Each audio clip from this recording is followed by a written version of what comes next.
నేను ఒక 6-7 నెలల కింద ఎన్డీటీవీ వాళ్ళకి ఈవెంట్ పెడితే అక్కడ మన బాంబేలో నేను అనింటి జెన్జీ ఉద్యమం ఇక్కడ కూడా వస్తుందా నేపాల్ తరహాలో అంటే రావచ్చు, పెద్ద అదే అంత కష్టతరం కాదు, మీరు అనుకున్నంత గొప్పగా ఏం లేదు బీజేపీ ప్రభుత్వం అని చెప్తే అక్కడ ఉన్న వాళ్ళంతా నవ్వినరు, రకరకాలుగా హెకిల్ చేసినారు.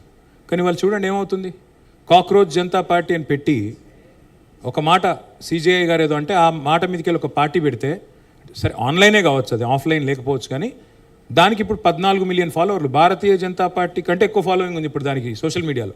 కాబట్టి పిల్లల్లో ఉన్న నిరాశ, మీరు బాగా ఫాలో అవుతున్నారా, 22 మిలియన్ అట. సో నేనేమంటున్నానంటే పిల్లల్లో ముఖ్యంగా యంగ్స్టర్స్లో ఒక నిరాశ, ఒక నిస్పృహ ఉంది, అందులో అనుమానం అక్కర్లేదు. ప్రభుత్వాల మీద విసుగుంది, ప్రభుత్వాల మీద కోపం ఉంది. దాన్ని ఎవరు ఛానలైజ్ చేసుకుంటే వాళ్ళు నెగ్గుతారు. అది కాక్రోచ్ జనతా పార్టీయా, భారతీయ జనతా పార్టీయా, భారత రాష్ట్ర సమిత, భవిష్యత్తు చెప్తుంది. అంతకంటే ఏం చెప్పాలి. Praveen HM TV. సతీష్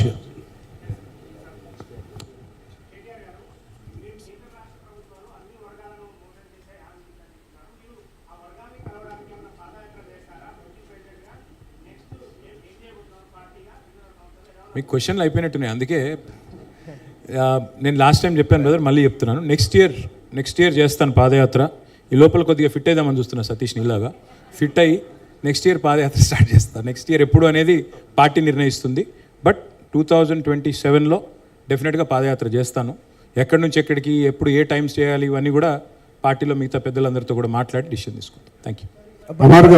అమర్ గారు క్వశ్చన్స్ అయిపోయినాయి అన్నారు కాబట్టి లైటర్ వీన్లో సార్ చెప్పండి. మీకు అహంకారం అనుకుంటున్నారు అంటున్నారు కదా, ఎప్పుడన్నా ఆలోచిస్తారా మరి ఎందుకు అనుకుంటున్నారు ఇట్లా జనాలని? డెఫినెట్గా అనుకుంటా సార్, ఎందుకంటే కొన్ని మ్యానుఫ్యాక్చరింగ్ డిఫెక్ట్స్ ఉంటాయి. నాకు బాడీ లాంగ్వేజ్ ప్రాబ్లమ్, ఎందుకంటే నాకు ఎక్కువ చెప్తుంటారు మిత్రులు నవ్వుతూ మాట్లాడండి. నాకు అట్లా లేని నవ్వులు పెట్టుకొని కొద్దిగా పనిచేయడం కష్టం. కడుపులో కత్తులు పెట్టుకొని పెదవుల మీద చిరునవ్వులు పెట్టుకునే ఆ తెలివితేటలు తెలంగాణ వాడిని కదా, అవి లేవు నాకు. కాబట్టి మేబీ అందుకే అనుకుంటారేమో. అంటే కొన్ని సందర్భాల్లో నిజం నిక్కచ్చిగా చెప్తే కూడా కొంతమందికి నచ్చదు. నేను ఎక్కడ ఏం అహంకారం చూపెట్టాను, పోనీ ఒక ఉదంతం చూపెట్టండి అంటే ఎవరు చెప్పరు, కానీ నీకు అహంకారం ఎక్కువ. అట్లా పర్లేదండి, అలవాటైపోయింది ఇప్పుడు. ఓకే,